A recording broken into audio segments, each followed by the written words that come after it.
TRS అంటే full form ఏముంది లక్ష్మీనాథ్ గారు? తెలంగాణ రాష్ట్ర సేన అంట, కానీ బీఆర్ఎస్ వాళ్ళు దాన్ని తెలంగాణ రేవంత్ సేనగా అభివర్ణిస్తున్నారు. వాస్తవం ఉందా?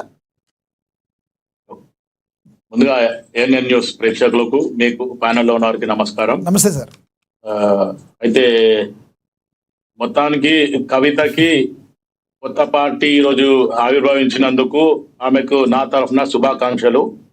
అదే కాకుండా ఏదైతే గతంలో ఇప్పుడు మన పాపిరెడ్డి గారు మాట్లాడినట్టు కాకుండా ఆమె ఏదో మార్పు కూడా చూపిస్తే బాగుంటది. మొన్న ఖమ్మంలో కానీ ఇంకొక దగ్గర కానీ విషాధారన్ మహారాజ్ ని ఎంబడబెట్టుకొని ఎట్లయితే ఒక ఇష్యూ బేస్డ్ పాలిటిక్స్ చేసిందో, ఒకవేళ ఆ దిశగా కనుక పోతే విత్ ఇన్ నో టైంలో కూడా రేజ్ అయ్యే అవకాశం ఉంది.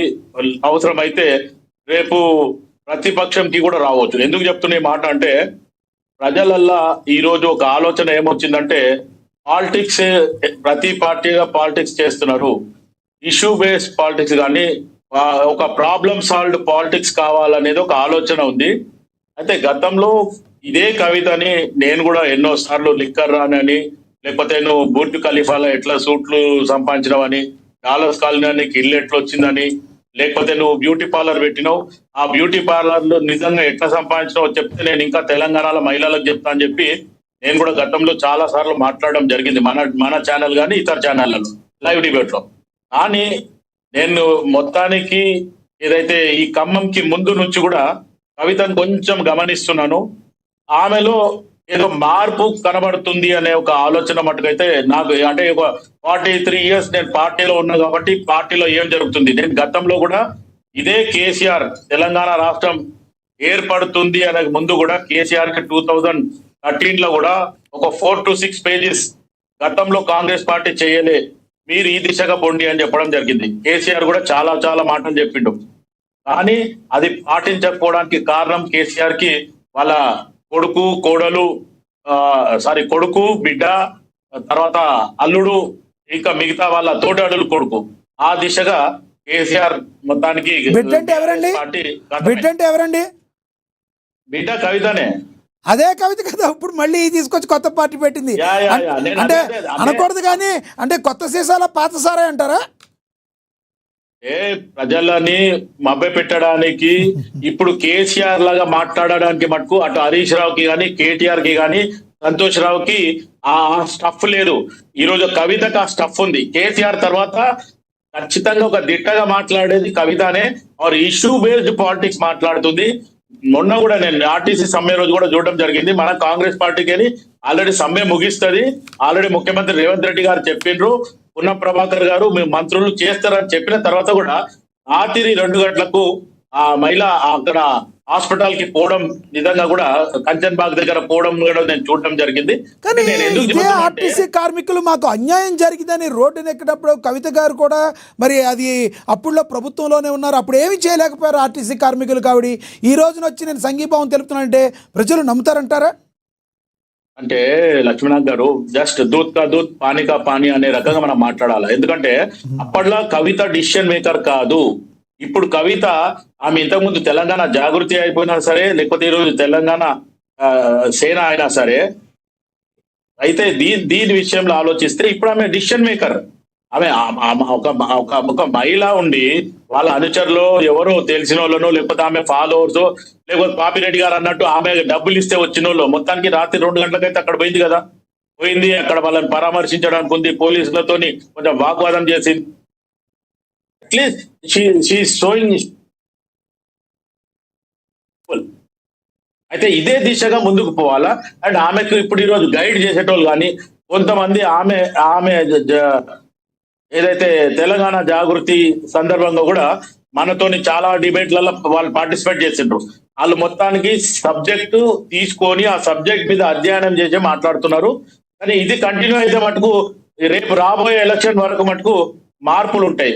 లేదు నేను ఖాళీ ఏనుగులాగా తినడానికి ఒక పండ్లు, చూపించడానికి ఒక పండ్లు అని కవిత ఆలోచిస్తే మటుకు మొత్తానికి ఏదో విత్తనంలోనే మొత్తం వాడిపోతుంది. ఇప్పుడు ఆమె ఇప్పుడు ఖచ్చితంగా yes, మీరు ఎలా చూస్తారు? ఏదైతే బీఆర్ఎస్ ఇప్పుడు కాంగ్రెస్ పార్టీ కూడా కవిత గారి మీద మరి ఎక్కువగా ఫోకస్ పెట్టడం, మీ ముఖ్యమంత్రి గారిని అయితే మీ కర్కోటకుడు అని తెలంగాణ రాష్ట్ర ముఖ్యమంత్రి గారిని కర్కోటకుడు అని చెప్పారు.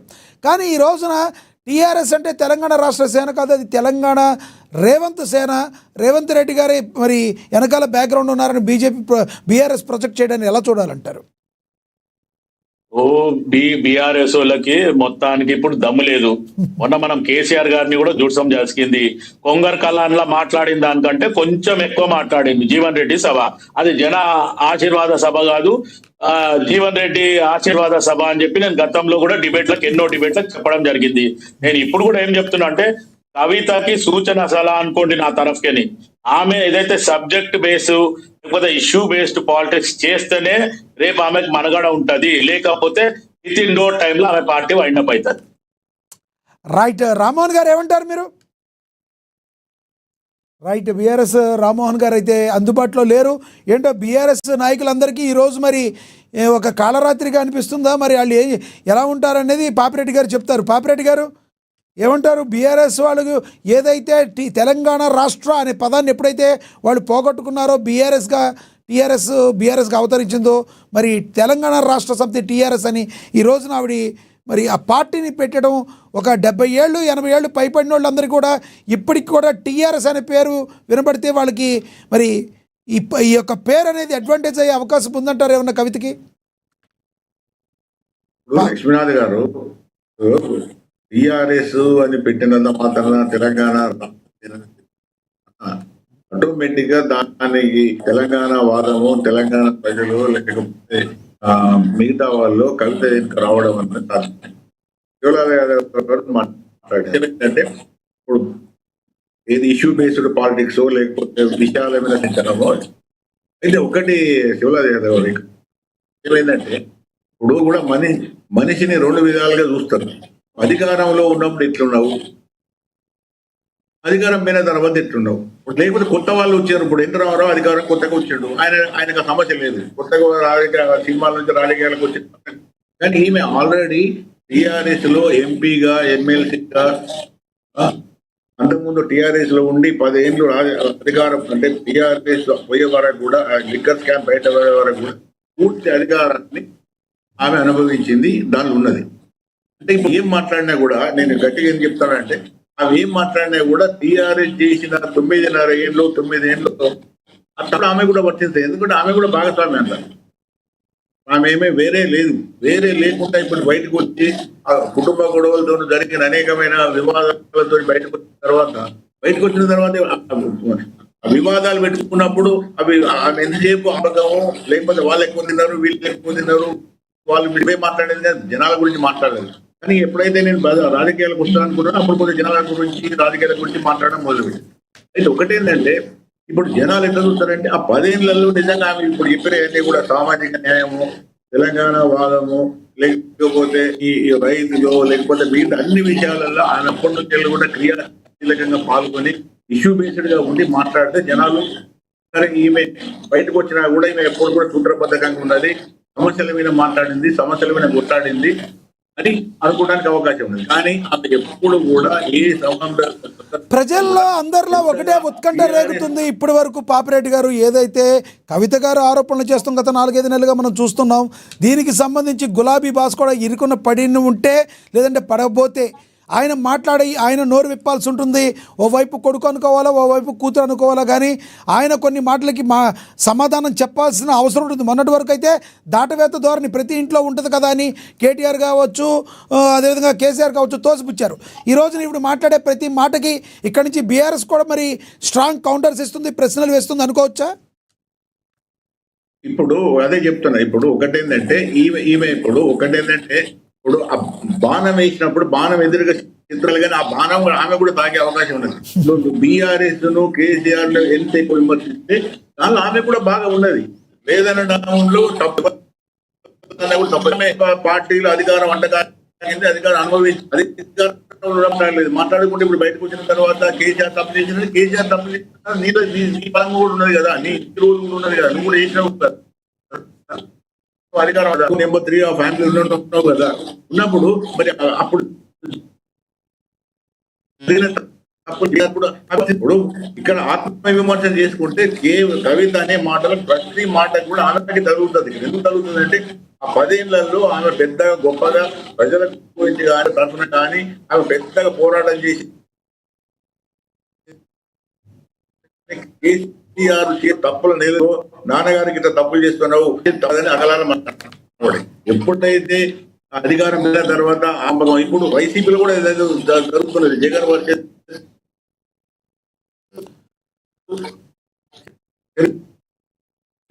మా ఆస్తులు అన్ని కొట్టాడుకుంటాం. ఇప్పుడు కూడా రాజకీయ విశ్లేషణలో చూసేది ఏంటంటే అంతకు ముందు కూడా ప్రజా సమస్యల పోరాటం చేసి అవసరమైతే గారు కానీ ముఖ్యమంత్రిగా మారం చేసి జెండా పట్టుకున్న తిరిగితే ఆమె ప్రజల కోసం ఉన్నది, ప్రజల తరపు ఉన్నది, ప్రజల కోసం మాట్లాడే ఒక వ్యక్తిగా గుర్తించారు. కానీ ఆయన ఎన్నడే మాట్లాడలేదు. కేవలం ఆస్తుల పంపకం తర్వాతనే జరిగింది. అది కూడా 6 నెలలు జరిగింది. 6 నెలలు అనుమతి సంతోష్ రావు అన్నది, తర్వాత హరీష్ రావు అన్నది, తర్వాత ఇంకో రావు నిర్ణయం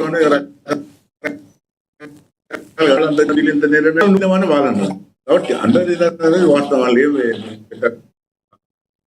లేవు, రహస్యాలు ఏం లేవు. కానీ జరిగింది ఏంటంటే రాజకీయ పార్టీ ఎందుకు పెట్టింది అనేది ఒక ఎవరికైనా ఒక సహజంగా వచ్చే ఒక రాజకీయ పార్టీ ఎందుకు అంటే ఒకటేంటంటే నేను ప్రజా జీవనంలో ఉండాలి, ప్రజలలో ఉండాలి కాబట్టి ఒక రాజకీయ పార్టీ పెట్టినంత మాత్రం రాజకీయ మైలేజ్ వస్తుంది. లేకపోతే దానిలో ఇంకొక వ్యాఖ్య కూడా ఆవిడ చేశారు.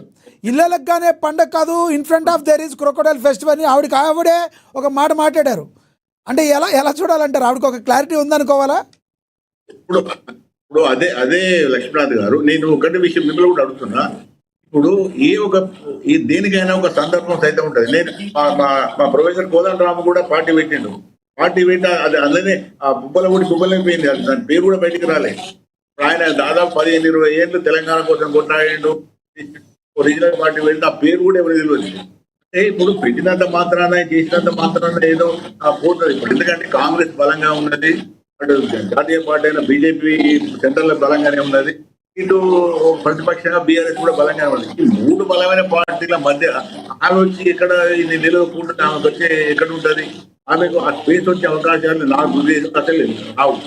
పార్టీ ఉంటది, ఏదో తిరుగుతుంది, అక్కడక్కడ ఏదో సమస్యలు ఉన్నప్పుడు ఏదో మాట్లాడుతుంది వస్తుంది. కానీ దాంట్లో జరిగేది ఏంటంటే ఇప్పుడు నీకు ఒక ప్రత్యామ్నాయ పార్టీ ఉన్నది, ప్రత్యామ్నాయ ఆలోచన విధానం ఉన్నది, ప్రత్యామ్నాయ నాయకత్వం ఉన్నది అంటే బాగుంటుంది. అంటే ఇక్కడ ప్రజల్లో కూడా ఒక క్వశ్చన్ అయితే రేజ్ అవుతుంది పాపిరెడ్డి గారు. ఏదైతే మీరన్నట్టుగా ఒకవేళ మీరన్నట్టుగా ఆవిడ ఎదిగినా ఇమ్మీడియట్లీ ఎదగకపోయినా బీఆర్ఎస్ పార్టీ యొక్క అస్తిత్వం కోల్పోవడానికి మాత్రం ఈవిడికి ఒక బాణంలాగా ఉపయోగపడే అవకాశం ప్రతిపక్ష పార్టీలు యూజ్ చేసుకుంటే అంటారా? ఎందుకంటే కవిత అడిగిన ప్రతి మాటకి సమాధానం చెప్పాలని బీజేపీ కార్నర్ చేస్తుంది. బీజేపీ అడుగుద్ది కేసీఆర్ గారిని, అదేవిధంగా కాంగ్రెస్ అడుగుద్ది. వీళ్ళందరూ కూడా అడిగినప్పుడు కేసీఆర్ గారు సమాధానం చెప్పాలి కదా. చెప్తా దానికి కూడా ఎట్లా జరుగుతుంది అంటే దాని